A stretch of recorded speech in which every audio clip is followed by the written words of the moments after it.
All right, so this is the Assassin Predator, the new type of Predator from the Predator movie. I repainted him. I'm almost done. I got to add a little more of his armor outline to his stomach there and his legs. But there's the repaint, which is supposed to be the Assassin Predator without his armor, but his sculpt still has his armor.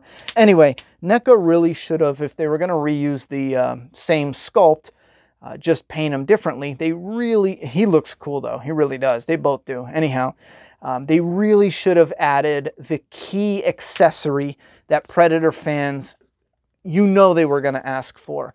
And that is the severed Predator head after he defeats him in the movie.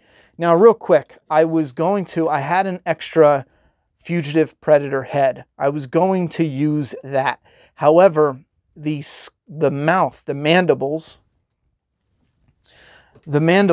on the Predator head for the fugitive Predator, they are sculpted in a way where it's a big chunk of plastic and then it's just these two little pieces of mandible. If you own it, take a look at it and you'll see what I mean. This one uses the head from the Enforcer or the Bad Blood Predator. I repainted the head. Anyway, so his mandibles are longer. It's like the City Hunter type mandibles. So I was able to take a slice out of his lip there, mold this in, warm it up, bring this mandible in, glue it to the chin. This mandible, I was able to warm it up, twist it out, glue it out, and then let it cool, and it goes this way. The reason being is because, and I was trying to get the dreads to all fall this way, but he's holding it like this. So the spine curves this way, and then the mandibles falls down. So his mandibles are actually dead and flopping. If you look directly on, it's not like a normal Predator. So his face is jacked up. I was going to take a chunk out of his head because in the movie his head is caved in. I just didn't feel like going through all that because he already was a decent amount of work. The way you do it is you take a extra head. The Predators come with a skull and a spine. Some of the newer ones, in the older ones, it's weird to tell, but then like this guy, it's weird to tell. But the newer ones, it's just pegged in there and glued there. I'm pretty sure the paint is just covering it up. So you warm it up, you wiggle it loose, you pop it off, and when you pop it off, it's just a skull like this. This is painted different, but that's it. It plugs in right there. So then you can keep the skull for your display for the trophies. So then you take the spine and you take an alternate Predator head. I used an old style Bad Blood that had real terrible paint job. And what I did was, I thought this was pretty clever. I give myself credit for this. I filled the hole in with air dry clay and I let it dry so it was a manageable piece.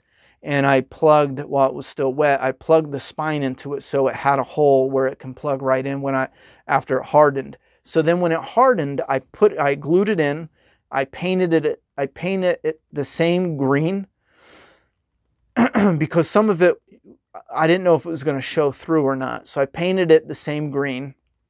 And then what I did is I dunked tissue paper into glue. And I kind of formed it to make it look like it was skin going around to form the base of the neck. That's where I give myself a little pat on the back. Right here it got crushed a little bit because while it was still wet, I was placing the hand. And when the skin was poking out, the hand was a little pain in the butt. This is just blue tack to have it sit in the Predator's hand a little better. Anyhow, so that is tissue paper forming skin from the neck, and then rolled up tissue paper forming some pieces of the muscle and spine stuck together. And then down here again was the old base of the spine, but I trimmed some of it, and then I added an extra tip of extra spine gunk coming down, and then another piece of tissue paper here. Now the trick with coloring it is I noticed with the Predator from NECA, the Battle Damage Predator, they just do this green and yellow mix. That looks like shit, don't it? But you get the idea. They do the same here, and it looks pretty cool here where it's the dark green, neon green, and yellow in the middle. It's nothing fancy. Same thing here. It's like camouflaged dark green, neon green, and yellow. And that's how they get their Predator blood. I just dropped him. Oh well. However, I started doing that. I did that a little bit here. See what I mean? But the way I did it was I did the dark green and I did the yellow, and then I covered up the yellow with another layer of neon green. So that way it wasn't so brutal. You know, like right here is pretty punching. However, by the time I was almost done, what I started to do, and what I will do from now on, which is the perfect way to do it, is you take the neon green and just add it one layer. Boom.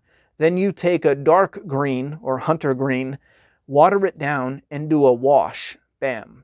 Then you come back over and take the same neon green with a little bit of yellow, and you mix it to get like this neonish yellow green, and then you add it, but you add it with an outline of that original green there. So you add it in spots. You don't coat the whole thing. And then you do another neon green, but more yellow this time. And then you do it in select spots that are the bright areas. If you know what I mean, you'll know what I mean. But mixing the paints in that way, so much better. It came out so much better.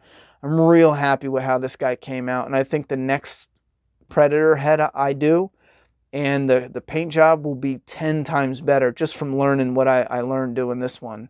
So this guy is going to go with, like I said, I repainted this guy.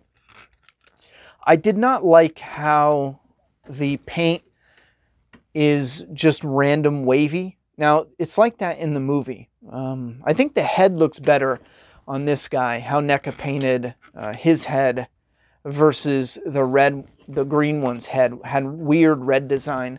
So what I did was I repainted his whole head red, dark in 4 lines here, and the same thing here. Anything that was sculpted lines, I painted red. There, here on the back, and then here, just because the outline of the armor fit better. I need to add more red here, and then the legs. I just was unsure where I wanted the red on the legs, and I just didn't do it yet. But I didn't like that cheap green look they had on their figure. So if you have this figure, if you look, I did a darker green, and I've compared it to images from the movie. And I got to say, I think this green works a lot better. It's a darker green mixed with like a cream to get this. And then what I did was I gave it a very, very subtle cream dry brush over top. You can see some of it on the abs especially. Let me go in there. But yeah, you can see some of it on the abs. But I used a real subtle, and it gives it that texture on the skin. But it also helps to give it that look that I think is closer to the movie. And especially with the mouth here, that's where you add a little bit more. And the farther out, the less you get around the eyes there. And then the brows, you want to add some there. But I think his mouth is a little too pink, a little too red. But I should have done a little more cream dry brushing on the shoulders too. I might end up doing something that's red there. But I was going to do the lines red here. I don't know.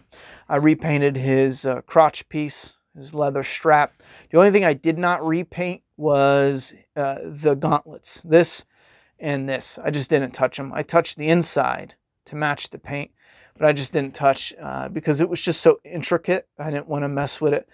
But I did the back of the hands. The hands is what started it. The original release by NECA, the hands are terrible. So I added what I thought was really good paint work for the nails. I think he fell down and chipped his friggin' nail.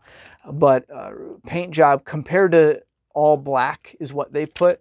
And then I did the paint for the mouth, the teeth on the mouth. I like it so much better than how it was before. It was just like a bland tan or a bland yellow.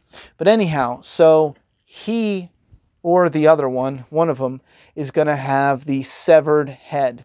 And all you do is add a little bit of blue tack if you want.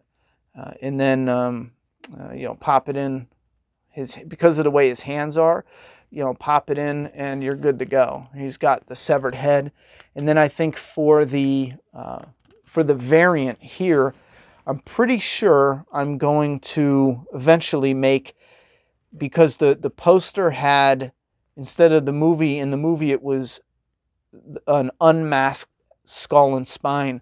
For the poster, it was a masked, a helmeted head with a spine. And I think that one will be easier because you can just take the helmeted head and add the plug that goes in the bottom with the blue tack. And you don't have to do anything at all. Like this, I repainted everything. For the helmeted head, you just have to get the spine and repaint the spine.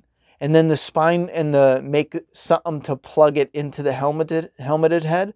And that's it, you're done. So just get the spine. So I think this will be a real simple project, and both of them will have a severed head. One will be masked and one will be unmasked, because I already have an alternate head with a mask that came with the emissary. So it's just like sitting around. I'm going to wait until I get the lab escape, I think, because that one has the lights that turn on. It's just like the cover of the box art. That way it's like movie accurate. But anyhow, let me know what you think about the severed head. I am actually really thrilled how well that came out. I already had a few people. I shared it online. I already had a handful of people ask me to kind of figure out what I would charge to do something like this. Here's the problem though, is I think I have an idea what I would charge time-wise, but then when I think about the logistics of, oh shit, well then I have to actually go out and get a new spine and a new alternate head. And I might have a few lying around, but that's where it gets problematic, because then it's like, well, once I burn through the 2 or 3 that I have lying around, what do I do after that? You know, so I don't know if that's something I'm going to be able to do for a few people, or hopefully everyone can just take what I've done. And if you want, the next time I do it, I'll make a how-to video if you guys want. But I don't know how else to do it, because like I said, I'd be going out having to buy more figures just to get, I think the spines and the skulls would probably be something I could pick up on eBay. I don't know. I'll think about it. But let me know, what do you think about the severed head of the, well, it's not the Fugitive Predator, but it's inspired by the Fugitive Predator. I think that's fucking badass, yo. All right. I'm out of here.